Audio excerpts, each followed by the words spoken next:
The controversial Citizenship Amendment Act or CAA has been implemented 4 years after the law was passed in the parliament. The CAA rules have been notified right ahead of the Lok Sabha elections this year.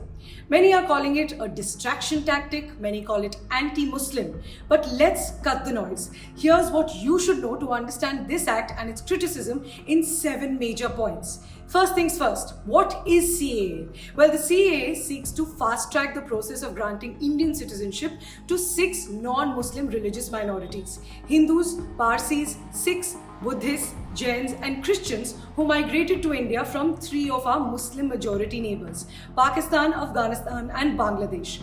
This citizenship will be granted to those who arrived in India before the 31st of December 2014, fleeing religious persecution in these 3 countries. The law was notified on the 10th of January 2020 amid widespread protests across the country.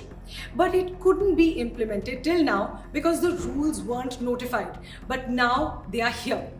In our second point, let's look at the fine print.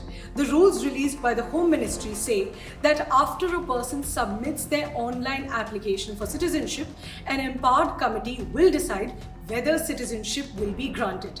This empowered committee on the state and the union territory level will include 5 representatives from the central government and 1 from the state government or the union territories government.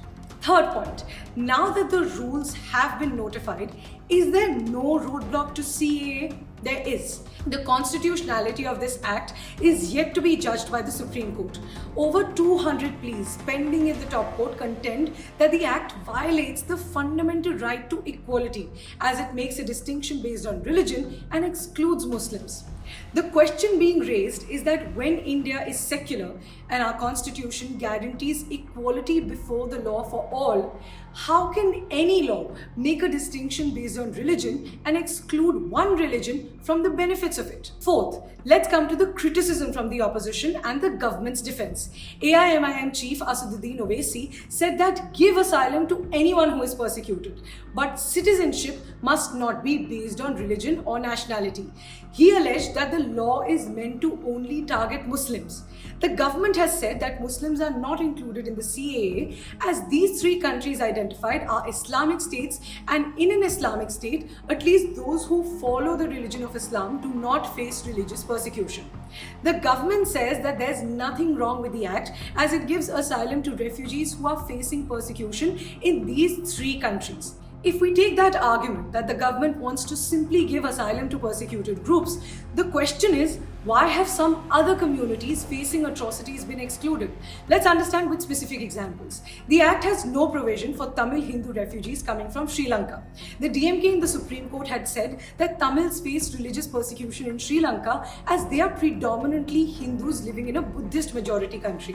Additionally, it's questioned whether these 3 Muslim majority countries were picked essentially to keep Muslims out.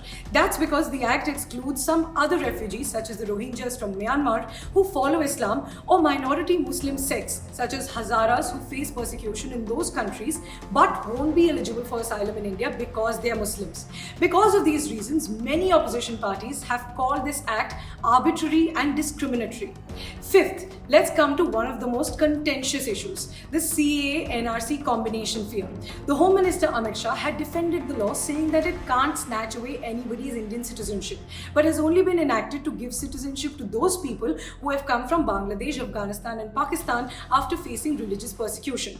But the doubt arises if CAA is combined with NRC, which is the National Register of Citizens. The fear is that if the 2 get combined, CAA can lead to Muslims being disenfranchised. Sixth, apart from the criticism of the law itself, the timing is also being questioned. The opposition is saying that CAA has been implemented now only to polarize the upcoming general elections. They question why did it take the government over 4 years to implement the bill if the motive was only to grant asylum and not to score political points.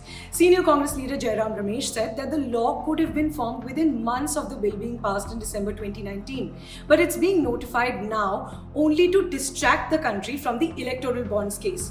Interestingly, the Modi government announced the rules on the same day when the Supreme Court ordered the State Bank of India to reveal data on electoral bonds. On the same day when the Supreme Court rejected the SBI's plea seeking 3 months to furnish details on electoral bonds.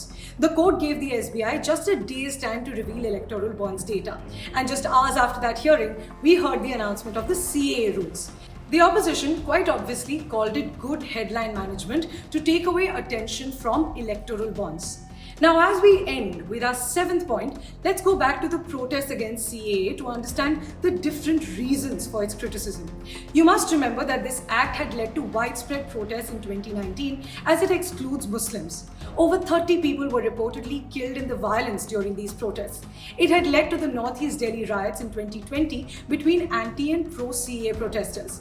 While in Delhi the protests were against excluding Muslims, in the Northeast the reason for these protests was completely different. In Assam, protesters said that granting citizenship to illegal migrants will threaten their culture, language, and existence. They fear that it will dilute the culture of the indigenous Assamese population by granting citizenship to a large number of Hindu Bengali migrants who came from neighboring Bangladesh during the 1971 war. They contend that CAA goes against the Assam Accord, which categorizes migrants who crossed over to India after March 25, 1971 as illegals. And yet again, after 3 years, there are calls for anti-CAA protests in Assam. We'll wait to see what happens next. The wire के और videos देखने के लिए subscribe करें और bell icon पर click करें। स्वतंत्र पत्रकारिता की आर्थिक मदद करने के लिए डिस्क्रिप्शन में दिए गए लिंक पर जाएं और अपनी राशि चुनें।